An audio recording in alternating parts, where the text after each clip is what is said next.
माजरा काल का गदीदा बोल सच्चे दरबार की जय। जयकारा माँ कालका दा बोल सच्चे दरबार की जय। जयकारा माँ भद्रकाली दा बोल सच्चे दरबार की जय।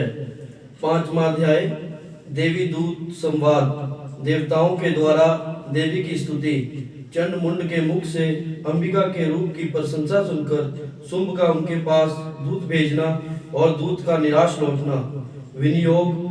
ओम इस उत्तर चरित्र के रुद्र ऋषि है, महासरस्वती देवता है, अनुष्ठाय छंद है, भीमा शक्ति है, ब्रह्मणि बीज है, सूर्य तत्व है और सामवेद उनका स्वरूप है।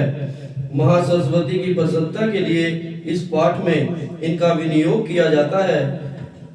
गुरु का ध्यान। जो अपने कर कमलों में घंटा, शूल, फल, शंख, मूसल, चक्र और धनुष और बाण धारण करती हैं, जिनके तीनों लोकों की आधारभूता और शुंभ आदि दैत्यों का नाश करने वाली है, तथा गौरी के शरीर से जिनका प्रकट हुआ है, उन महासरस्वती देवी का मैं निरंतर भजन करता हूँ। गुरुदेव कहते हैं, देवताओं का उपकार करने वाली वे देवी दैत्यों तथा शुंभ का वध करने के लिए व सब लोगों की रक्षा के लिए गौरी देवी के शरीर से जिस प्रकार प्रकट हुई थी, वह सब प्रसंग कथा मेरे मुख से सुनो। पूर्व काल में शुंभ और निशुंभ नामक असुरों ने अपने बल के घमंड में आकर सचपति इंद्र के हाथ से तीनों लोकों का राज्य और यज्ञ भाग छीन लिया। वह ही दोनों सूर्य, चंद्रमा, कुबेर, यम और वरुण के अधिकार का भी उपयोग करने लगे। वायु और अग्नि का कार्य भी वह ही करने लगे। उन दोनों ने सब देवताओं को अपमानित, राजभ्रष्ट, पराजित कर दिया तथा अधिकारहीन करके स्वर्ग से निकाल दिया। उन असुरों से सताए हुए देवता ने अपराजिता देवी का स्मरण किया और विचार करने लगे कि जगदम्बा ने हमें वर दिया था कि आपत्ति काल में भी स्मरण करने पर मैं तुम्हारी सब आपत्तियों का तत्काल नाश कर दूंगी। यह विचार कर देवता हिमालय पर गए और वहां भगवती विष्णु माया की स्तुति करने लगे। देवता बोले, देवी को नमस्कार है, महादेवी शिवा को सर्वदा नमस्कार है, प्रकृति एवं भद्रा को प्रणाम है। हम सब नियम पूर्वक जगदम्बा को नमस्कार करते हैं। रुद्रा को नमस्कार है, नित्य गौरी एवं धात्री को बारंबार नमस्कार है। चंद्र रूपणी एवं सुख स्वरूपा देवी को नमस्कार है। शरणागतों का कल्याण करने वाली वृद्धि एवं सिद्धि रूपा देवी को हम बारंबार नमस्कार करते हैं। नक्षत्री, राक्षसों की लक्ष्मी तथा राजाओं की लक्ष्मी तथा सर्वणी शिव पत्नी स्वरूपा आप जगदम्बा को हमारा बारंबार प्रणाम है। दुर्गा, दुर्गम संकट से पार उतारने वाली, सारा सबकी रक्षा, सारभूता, सर्वकारणी, ख्याति, कृष्णा और धूमावती को सर्वदा नमस्कार है। अत्यंत सौम्य तथा अत्यंत रौद्र रूप देवी को हम नमस्कार करते हैं। जगत की आधारभूता कृति देवी को बारंबार नमस्कार है। जो देवी सब प्राणियों में विष्णु माया के नाम से कही जाती है, उनको हमारा बारंबार नमस्कार है। जो देवी सब प्राणियों में चेतना कहलाती है, उनको हमारा बारंबार नमस्कार है। जो देवी सब प्राणियों में बुद्धि रूप से स्थित है, उनको हमारा बारंबार नमस्कार है। जो देवी सब प्राणियों में निद्रा रूप से स्थित है, उनको हमारा बारंबार प्रणाम है। जो देवी सब प्राणियों में क्षुधा रूप से स्थित है, उनको हमारा बारंबार प्रणाम है। जो देवी सब प्राणियों में छाया रूप से स्थित है, उन देवी को हमारा बारंबार नमस्कार है। जो देवी सब प्राणियों में शक्ति रूप से स्थित है, उन देवी को हमारा बारंबार नमस्कार है। जो देवी सब प्राणियों में तृष्णा रूप से स्थित है, उन देवी को हमारा बारंबार नमस्कार है। जो देवी सब प्राणियों में शांति, क्षमा रूप से स्थित है, उन देवी को हमारा बारंबार नमस्कार है। जो देवी सब प्राणियों में जाति रूप से स्थित है, उन देवी को हमारा बारंबार नमस्कार है। जो देवी सब प्राणियों में लज्जा रूप से स्थित है, उनको हमारा बारंबार नमस्कार है। देवी सब प्राणियों में लज्जा रूप से स्थित है, उन देवी को हमारा बारंबार नमस्कार है। जो देवी सब प्राणियों में शांति रूप से स्थित है, उन देवी को हमारा बारंबार नमस्कार है। जो देवी सब प्राणियों में श्रद्धा रूप से स्थित है, उन देवी को हमारा बारंबार नमस्कार है। जो देवी सब प्राणियों में क्रांति रूप से स्थित है, उन देवी को हमारा बारंबार नमस्कार है। जो देवी सब प्राणियों में लक्ष्मी रूप से स्थित है, उन देवी को हमारा बारंबार नमस्कार है। जो देवी सब प्राणियों में वृत्ति रूप से स्थित है, उन देवी को हमारा बारंबार नमस्कार है। जो देवी सब प्राणियों में समृद्धि रूप से स्थित है, उन देवी को हमारा बारंबार नमस्कार है। जो देवी सब प्राणियों में दया रूप से स्थित है, उन देवी को हमारा बारंबार नमस्कार है। जो देवी सब प्राणियों में दृष्टि रूप से स्थित है, उन देवी को हमारा बारंबार नमस्कार है। जो देवी सब प्राणियों में माता रूप से स्थित है, उन देवी को हमारा बारंबार नमस्कार है।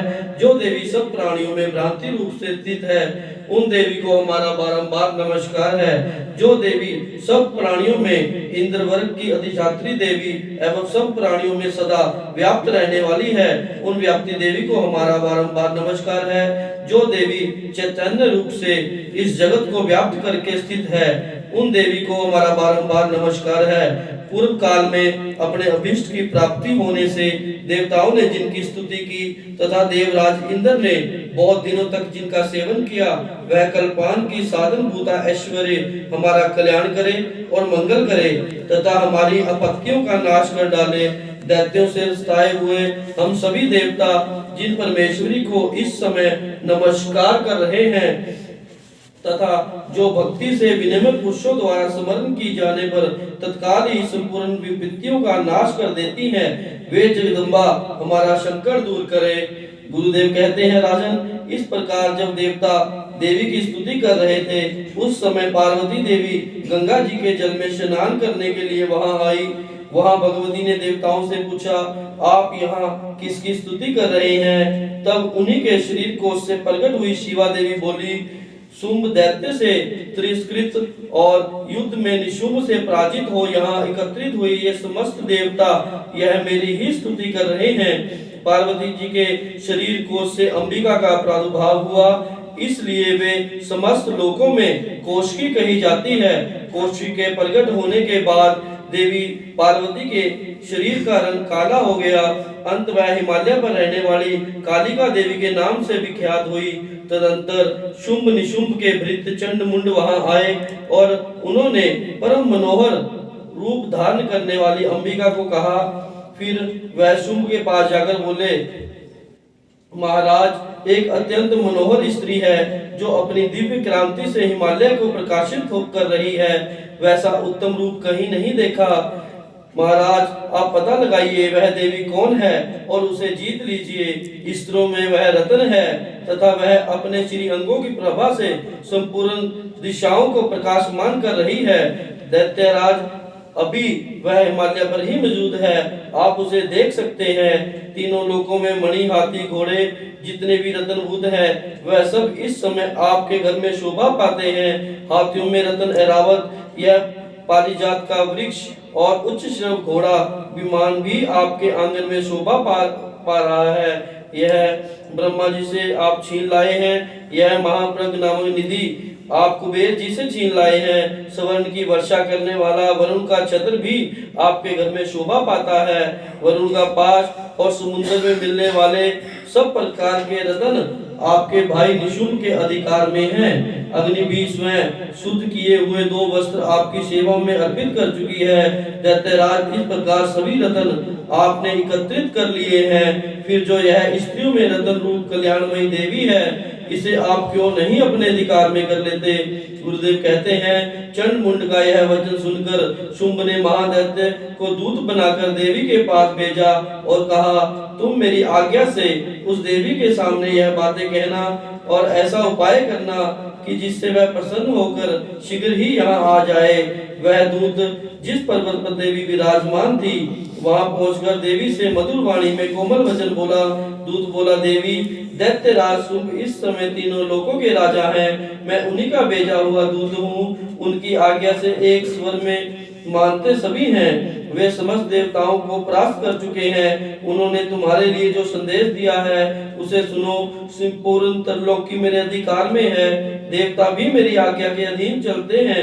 इस समय संपूर्ण यज्ञों के भागों को मैं ही पृथक पृथक भोगता हूँ। तीनों लोकों में जितने भी श्रेष्ठ रत्न हैं वह सब मेरे अधिकार में हैं। जितने भी रत्न बुद्ध पदार्थ देवताओं गंधर्व और नागों के पास थे वह सब मैंने छीन लिए हैं। देवी तुम्हें हम संसार की स्त्रियों में रत्न मानते हैं। तुम हमारे पास आ जाओ क्योंकि रत्नों का उपभोग करने वाले हम ही हैं। देवी तुम मेरी या मेरे भाई महापराक्रमी निशुंभ की सेवा में आ जाओ क्योंकि तुम रतन स्वरूपा हो।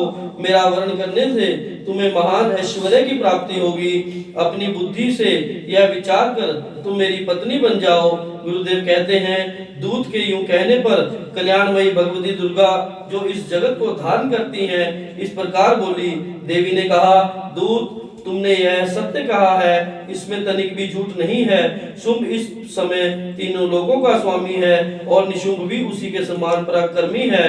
परंतु इस विषय में मैंने जो प्रतिज्ञा कर ली है उसे मिथ्या कैसे करूं? देवी बोली जो मुझे संग्राम में जीत लेगा, जो मेरे अभिमान को चूर्ण करेगा तथा संपूर्ण संग्राम में जो मेरे समान बलवान होगा वह ही मेरा स्वामी होगा। इसलिए शुंभ तथा निशुंभ स्वयं ही यहाँ पधारे और हो सके तो मुझे जीत लें। इससे विलंब की क्या आवश्यकता है? दूत बोला देवी तुम घमंड में भरी हो, मेरे सामने ऐसे बातें ना करो। तीनों लोकों में कौन ऐसा पुरुष है जो शुंभ निशुंभ के सामने खड़ा हो सके? देवी अन्य देवता भी शुंभ निशुंभ के सामने नहीं ठहरते, फिर तुम अकेली स्त्री होकर कैसे ठहर सकती हो? इसलिए तुम मेरे कहने से शुंभ निशुंभ के पास चली चलो। ऐसा करने से तुम्हारे गौरव की रक्षा होगी। युद्ध के बाद तुम्हें अपनी प्रतिष्ठा खोकर नहीं जाना पड़ेगा। देवी ने कहा तुम्हारा कहना ठीक है, परंतु मैंने जो प्रतिज्ञा कर ली है अंत अब तुम जाओ। मैंने तुमसे जो कहा है वह सब दैत्यराज से कहना, फिर जो वो उचित जान पड़े वह करें। देवी दूत संवाद नामक 5वां अध्याय संपूर्ण हुआ। बोलो सच्चे दरबार की जय।